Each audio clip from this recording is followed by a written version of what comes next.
తిరుపతి జిల్లా చంద్రగిరి నియోజకవర్గంలో మళ్లీ ఏనుగుల గుంపు హల్చల్ చేసింది. పాకాల మండలంలో పంట పొలాలను ధ్వంసం చేశాయి.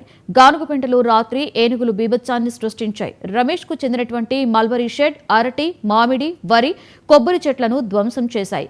గానుగపెంట అటవీ ప్రాంత సమీపంలోని పొలాలలోకి ప్రవేశించిన ఏనుగుల గుంపు బొప్పాయి, అరటి, కొబ్బరి తోటలపై దాడి చేసి నేలమట్టం చేశాయి.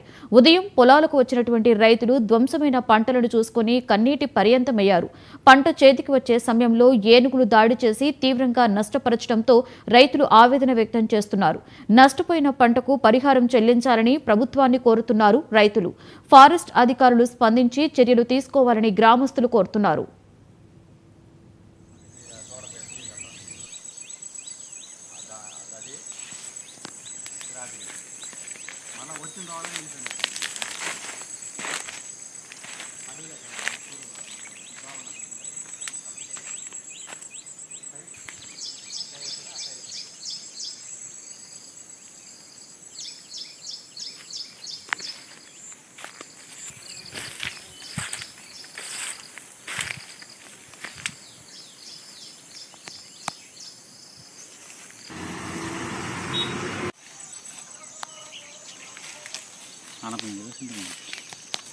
సార్ హలో సార్ నేను సార్ అది ఎదిగాల మా వాళ్ళు మాట మాట్లాడు సార్ చెట్టుకి ఎదిగా